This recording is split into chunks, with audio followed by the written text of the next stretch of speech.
Nesse momento, peço aos irmãos que abram a Bíblia no livro de Marcos, capítulo 9. Vou ler do versículo 14 ao versículo 29. Marcos 9, do versículo 14 ao versículo 29. A palavra do Senhor nos diz: E quando se aproximou dos discípulos, viu ao redor deles uma grande multidão e alguns escribas que disputavam com eles. E logo toda a multidão, vendo, ficou espantada e correndo para ele, o saudaram. E perguntou aos escribas: que é que discutes com eles? E um da multidão respondendo disse: Mestre, trouxe-te o meu filho, que tem um espírito mudo. E este, onde quer que o apanha, despedaçam, e ele espuma e range os dentes, e vai se secando. E eu disse aos teus discípulos que o expulsassem, e não puderam. E ele respondendo, disse-lhes: Ó geração incrédula, até quando estarei convosco? Até quando vos sofrerei ainda? Trazei-mo. E trouxeram. E quando ele o viu, logo o espírito o agitou com violência, e caindo o endemoniado por terra, revolvia-se espumando. E perguntou ao pai dele: Quanto tempo há que lhe sucede isto? E ele disse-lhe: Desde a infância. E muitas vezes o tem lançado no fogo e na água para o destruir. Mas se tu podes fazer alguma coisa, tende compaixão de nós e ajuda-nos.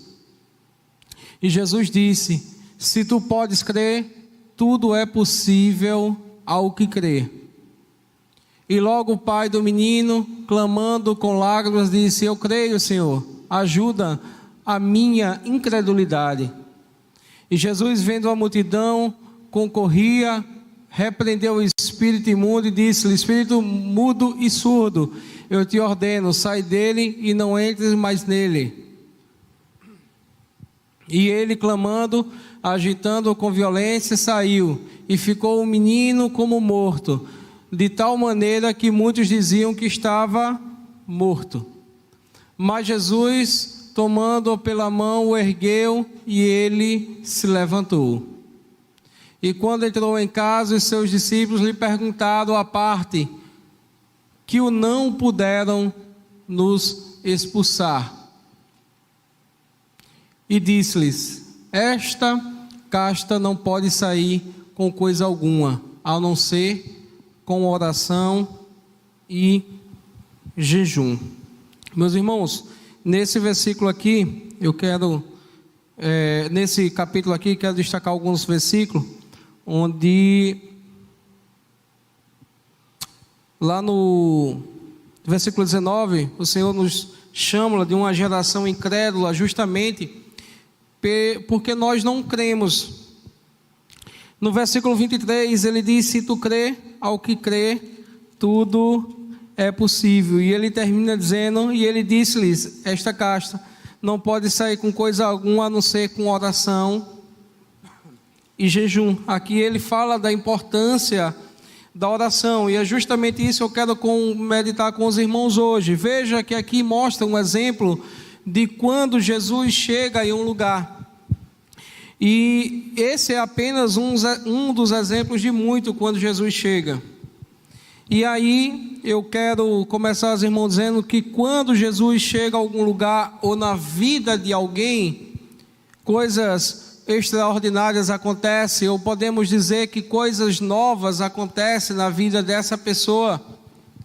Essa transformação, meus irmãos, divide entre o que nós conhecemos do antes e do depois. Nesse tempo político a gente vê muita gente postando, né, o antes e o depois. Assim também a nossa vida, que nós devemos meditar como era a nossa vida antes de conhecer a Jesus e como é a vida após conhecer a Jesus, após entregar a vida a Ele, após mostrar a Ele que nós dependemos dEle. Uma coisa eu digo aos irmãos: nós saímos transformados, irmãos. É impossível aceitar Jesus e sair do mesmo jeito que entramos.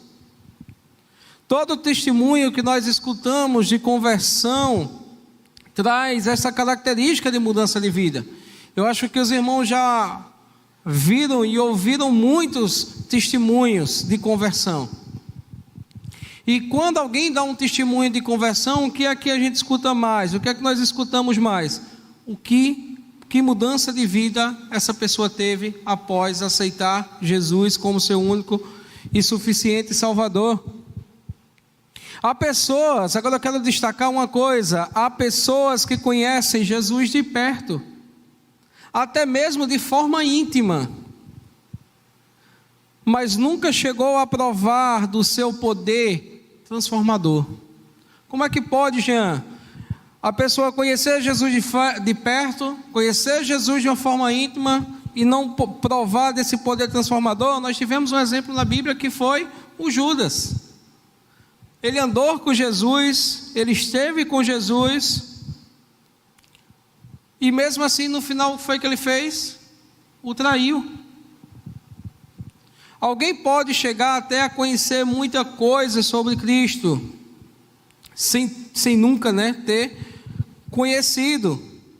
Mas uma coisa é quando você tem intimidade, anda, segue e obedece. Eu queria pedir à irmã para projetar Yasmin, 2 Coríntios 5,17.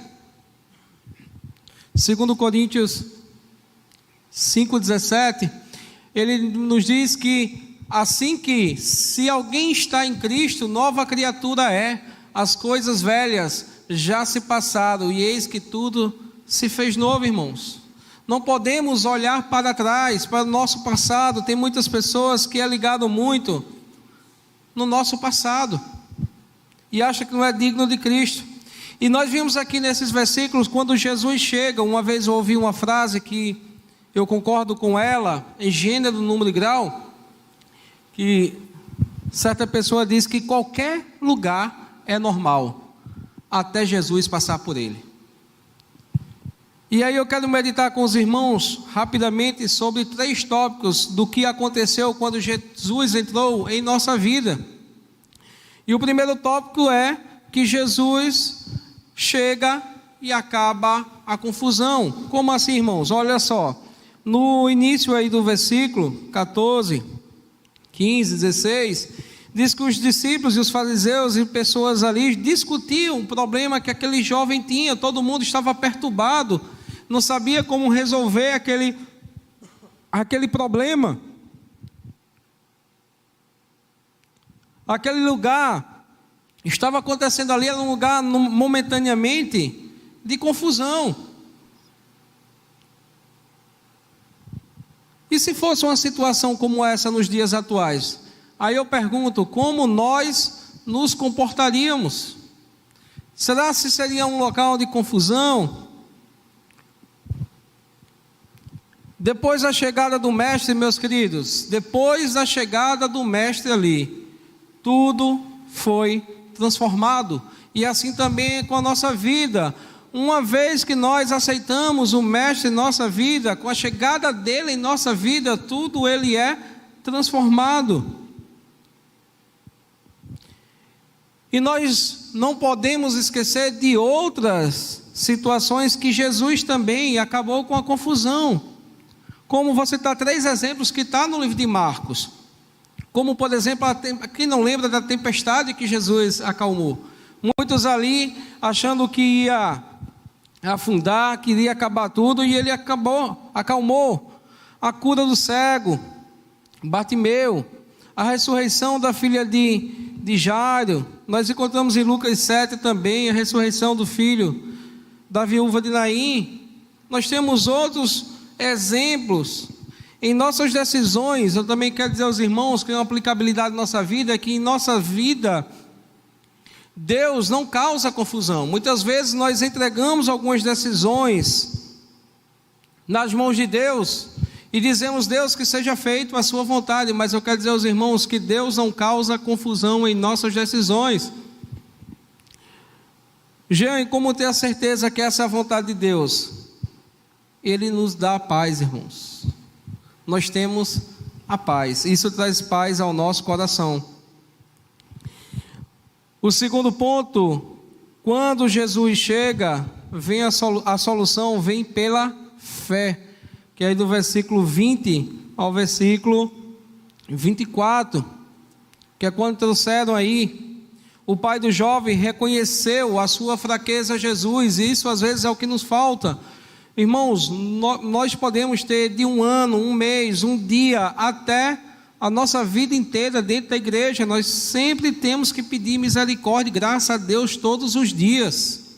Não é tempo de igreja, não é tempo de caminhada que vai medir a nossa maturidade ou a nossa fraqueza. Ele reconheceu a fraqueza ali diante de Jesus. E tem uma coisa aqui importantíssima, irmãos, ele declarou a sua fé no Senhor e sabia que era ele o único que tinha a solução para o seu problema. Então nós podemos ter o problema que for, e eu digo aos irmãos, a única solução é Jesus Cristo. Não há outra solução. O mundo só apresenta, meus irmãos, resultados apontando o problema e não a solução. Já viu aquele dizer do dia a dia, meu irmão, me traga o problema, mas também junto me traga a solução, aponte também para a solução, isso já nos ajuda. Jesus naquele momento ali, ele não apontou, meus irmãos, o problema, que ele podia muito bem fazer, mas ele apontou ali naquele momento, e foi a solução daquela família. Ele mesmo é a solução, como diz lá em João 14,6, ele é o caminho, a verdade e a vida. Só em Jesus Cristo encontramos a solução. Outras situações que Jesus mostrou também a solução, quando todos apontaram o problema, é a transformação de água em vinho. Imagina aí, você em sua casa fazer ali certo banquetezinho aí para 5 pessoas e vinha aquela multidão. Qual a primeira coisa que você faz? Meu Deus do céu, o que é que eu vou fazer agora? Como é que eu vou, essa comida agora vai dar para todo mundo? A cura do leproso em Cafarnaum, veja, quanto muita gente tinha ali, meus irmãos, apontado os problemas, Jesus mostrou naquele momento em que ele era a solução, e Jesus deu a solução para nós, e ele disse lá, no versículo 23, se tu podes crer, ao que crê, tudo é possível, é crer, é ter fé. A palavra do Senhor nos diz em Hebreus 11:6, sem fé é impossível agradar a Deus, irmãos. Ele não dá nenhuma margem, veja, sem fé é impossível agradar a Deus. Ele não dá um segundo caminho. E por último, Jesus mantém a bênção através, lá no finalzinho ele vai falar, no último versículo, e disse-lhe, esta casta não pode sair com coisa alguma, a não ser com oração e jejum. Irmãos, orar é importantíssimo, orar é tudo, orar é onde tudo começa. Não adianta Jesus chegar e arrumar tudo, e depois você ir no sentido contrário ao que ele fez na sua vida. Lá no livro de Tiago, nos mostra que através da oração mantemos tudo bem deixando de ser fracos na fé. Às vezes nós abandonamos a caminhada por estarmos fracos, e talvez essa fraqueza, irmãos, venha através da falta de intimidade e da falta de fé, falta de busca e etc. Deus não quer que nós vivamos de forma inconstante. Eu acho que nós já ouvimos muito a frase em que nós dizemos assim que todo mundo, quando se converte a Deus, tem uma fase inconstante, de altos e baixos, naquela montanha russa. Mas eu afirmo aos irmãos, não é o que Ele quer para a nossa vida. Ele quer uma vida firme na palavra dEle, e essa vida firme, ela vem através, onde tudo começa, que é através da intimidade, da oração com Deus. O propósito de Deus, irmãos, para nós, é uma restauração permanente em nossas vidas. Ele não quer que a gente vá, que a gente volte, que a gente vá, que a gente volte. Ele quer uma restauração, veja a palavra, permanente em nossas vidas. Depois que conhecemos a Jesus, não precisamos voltar atrás, nunca mais, irmãos. E isso é tão sério, que eu queria ler com os irmãos, eu acho que é Lucas 9:62, queria pedir a Yasmin para colocar aí. Meus irmãos, esse é um versículo que eu gosto muito. Às vezes a gente acha que é esse mesmo. Pois é, Jesus, veja o que eu disse agora aos irmãos. Depois que conhecemos a Jesus, não precisamos voltar atrás nunca mais. Lucas 9:62 diz: e Jesus lhe disse: ninguém que lhes lança a mão do arado e olha para trás é apto para o reino de Deus. Uma vez que aceitamos a Jesus, irmãos, uma vez que decidimos aceitar Jesus, trabalhar na sua obra, nós não podemos olhar para trás, devemos prosseguir, não sendo inconstantes, sabendo que o trabalho no Senhor não é em vão, sabendo que nós não podemos olhar para trás, porque se nós olharmos para trás, a sua palavra diz que ninguém está apto para o reino dos céus. E concluindo, eu quero dizer aos irmãos, só recapitulando, que quando Jesus chega, acaba a confusão, porque Ele nos traz a paz, queridos.